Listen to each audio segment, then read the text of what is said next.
my family, it's not at all obvious that we are family with a rare disease. And when you see our son Grayson, he's clearly awesome and quite outstanding, and it's amazing to us that we've gotten to this place with him being happy and healthy, and it's a battle every day to stay there. And if you scratch the surface just a little bit, you'll see that we've certainly had the most difficult time of our entire lives. He just turned 2 in January. We didn't start out, and before I kind of get into why the Rare Disease Foundation is so important to us, I need to kind of give you some backstory, so we'll go into that first. Day 1, we had a very normal day 1, the kind of day 1 that you hope for. But by day 2, we were being rushed to BC Children's, and by day 4, he had open heart surgery to repair a rare heart defect that 20 years ago had a 0% survival rate, and now has over a 90% survival rate. And if it ended there for us with 1 rare diagnosis, I would still be up here as a parent of a child, even though his rare diagnosis was fixed. Because we as parents, we're more of a community of people who have gone through things that other people don't go through. But our journey didn't end there, because 4 hours after this moment, we got news that devastated us. And I thought I'd been devastated before in my life. I think if you think you've been devastated, you haven't, because you know when you have been devastated. And that was something that changed our life, because they told us our son has maple syrup urine disease. Now, in context, when your child is diagnosed with something where they tell you it's a heart problem and heart surgery will fix it, you have context. And when you tell people, they have context, because everybody understands heart problem, surgery.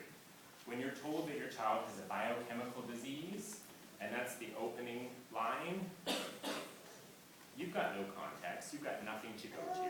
And then they tell you the name of the disease is maple syrup urine disease, and you're devastated, and you don't even know why you're devastated. You're just reading the doctor's facial expression, and that's letting you know you need to be devastated.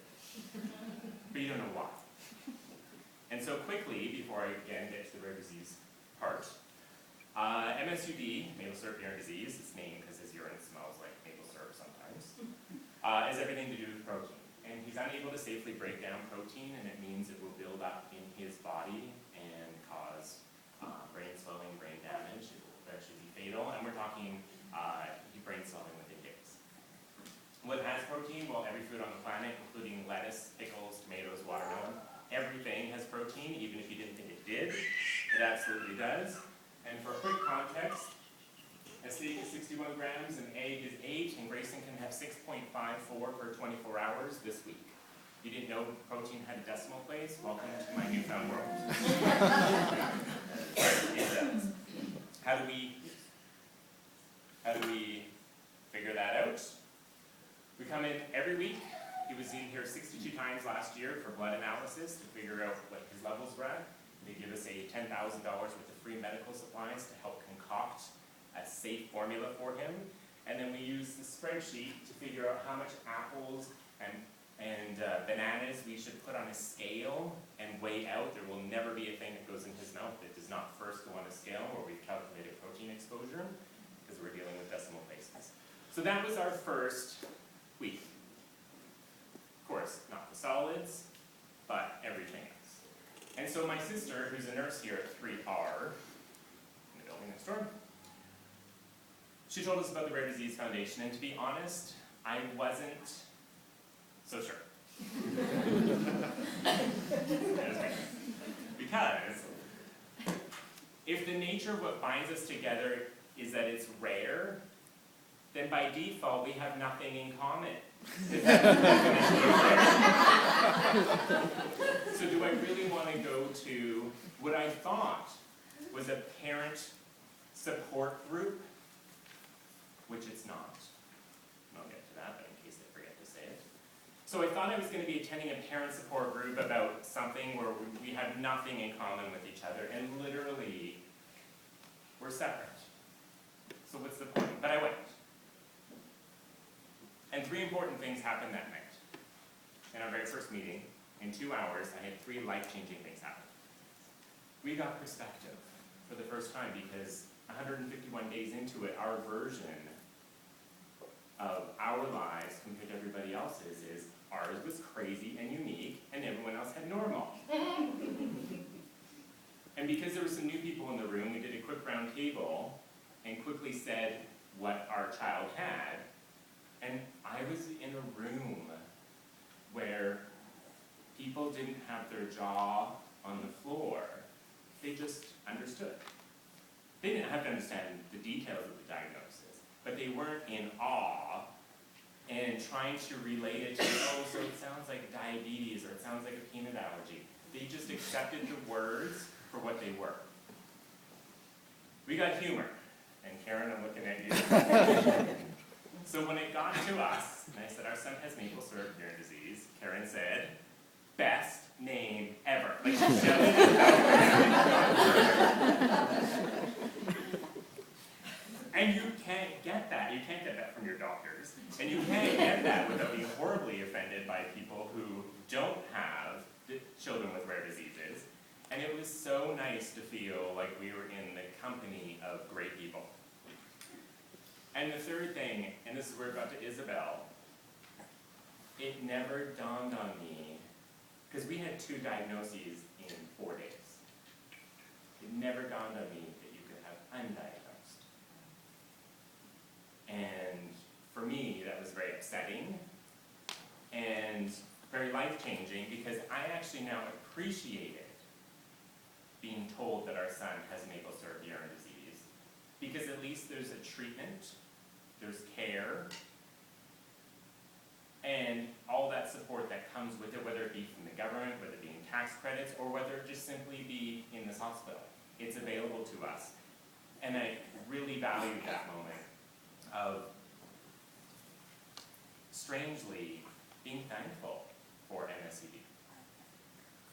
And so, what I saw as these kind of independent parents with no overlap, what I realized is that maybe there's some overlap between a couple of them, like we have the same doctors, or with Annie we were in the hospital at the same time in ICU. But there's a spot, and it's a very small spot, where we all have the exact same things. And it has nothing to do with our child's diagnosis, it has nothing to do with the medical, it has to do with us as parents. And those things are, we're stressed out of our mind. We have a mountain of stress that other people can't appreciate. And it's also really tough for us even to think maybe long term. I think all my friends and family with their kids who don't have medical conditions, it's really easy for them to future state where their child's going to be.